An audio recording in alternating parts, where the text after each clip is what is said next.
लोहे से बने इस कैंची जैसे उपकरण को ध्यान से देख लीजिए।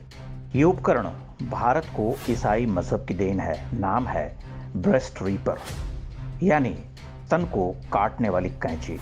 गोवा में पुर्तगाली कब्जे के दौरान वहां के चर्च ने इसका आविष्कार भारतीयों के लिए किया था। चर्च जिन स्त्रियों को सजा देना चाहता था, उनके स्तन ऐसे ही ब्रेस्ट रीपर से काट लिए जाते थे। बड़ी संख्या में हिंदू स्त्रियां इस हथियार का शिकार बनी। कई बार ईसाई बन चुकी महिलाओं को भी यह सजा दी जाती थी, क्योंकि उन पर संदेह होता था कि वो घर में चोरी छिपे हिंदू देवी देवताओं की पूजा करती हैं। पुरुषों के लिए भी यह अपराध था। उनके लिए दंड की अलग व्यवस्था थी। उस दौर में गोवा में धार्मिक रीति रिवाज तो दूर, घर में तुलसी का पौधा लगाना भी अपराध था। 16वीं शताब्दी के आरंभ में ही गोवा पर पुर्तगालियों का अधिकार हो गया था। इसके बाद से ही स्थानीय हिंदुओं पर अत्याचार शुरू हो गए। लोगों को बलपूर्वक लालच देकर ईसाई बनाने का काम शुरू हुआ। लेकिन वर्ष 1560 में पोप के आदेश पर इंक्विजिशन की शुरुआत हुई। इंक्विजिशन एक तरह की मजहबी अदालत होती है जो उन लोगों को सजा सुनाती है जो चर्च के नियमों का पालन नहीं करते। इसे गोवा इंक्विजिशन के नाम से जानते हैं। वर्ष 1812 यानी 250 साल तक गोवा में रोमन कैथोलिक चर्च ने हिंदुओं पर अत्याचार का जो चक्र चलाया, वैसा उदाहरण विश्व के इतिहास में कहीं और नहीं मिलता। हजारों लोगों का धर्मांतरण कराकर उन्हें ईसाई बना दिया गया। जो लोग चर्च का आदेश नहीं मानते, उनके लिए मौत की सजा तय थी। पुरुषों को टॉर्चर चेंबर में डालकर या जिंदा जलाकर मार दिया जाता था और महिलाओं के लिए इस ब्रेस्ट रीपर का प्रयोग किया जाता था। गोवा इंक्विजिशन के पहले 100 साल में ही 16,000 से अधिक लोग मार दिए गए।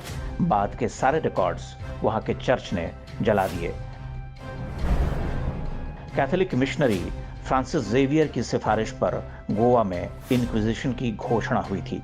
ऐसे ही शानदार कामों के लिए फ्रांसिस जेवियर को मरने के बाद संत की उपाधि दी गई। आज भारत में सेंट जेवियर्स के नाम से कई कॉलेज और दूसरी शैक्षणिक संस्थाएं चलती हैं। गोवा के एक चर्च में आज भी फ्रांसिस जेवियर का शव संरक्षित करके रखा हुआ है। गोवा घूमने जाने वाले हिंदू भी उस चर्च में जाते हैं और बिना सत्य जाने सिर झुकाते हैं। सेंट जेवियर जैसी सोच वाले लोग आज भी हमारे देश में हैं। कहीं पादरी, कहीं बिशप, तो कहीं मिशनरी बनकर वो अपना काम कर रहे हैं। आज वही कट्टरपंथी ईसाई हम भारतीयों को मानवता, समानता और मानवाधिकार का पाठ पढ़ाते हैं। लोग गोवा इंक्विजिशन की कहानी भूल चुके हैं। स्वतंत्रता के बाद कांग्रेस की सरकारों ने स्कूली किताबों से इस अत्याचार की कहानियां लगभग पूरी तरह मिटा दी। न तो पोप न पुर्तगाल के शासकों ने कभी अपने इस पाप के लिए भारतीयों से क्षमा मांगने की आवश्यकता समझी। पूरे 250 वर्षों तक किसी धार्मिक समुदाय पर अमानवीय अत्याचारों का ऐसा कोई उदाहरण विश्व इतिहास में नहीं मिलता।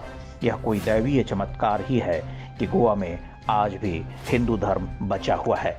यह गोवा के हिंदुओं का साहस है, जो उन्होंने इतने अत्याचार सहकर भी अपने धर्म और संस्कृति को सुरक्षित रखा। इसी का परिणाम है कि आज गोवा के कई कैथोलिक ईसाई परिवार भी जानते हैं कि उनके पूर्वज हिंदू थे।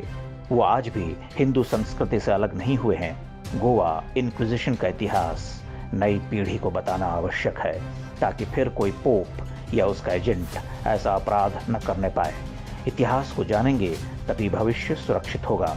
विश्वास रखिए, एक दिन भारत में सेक्युलरिज्म का मायाजाल टूटेगा और अपनी जड़ों से काट दिए गए हिंदू भी अपने धर्म में लौट कर आएंगे।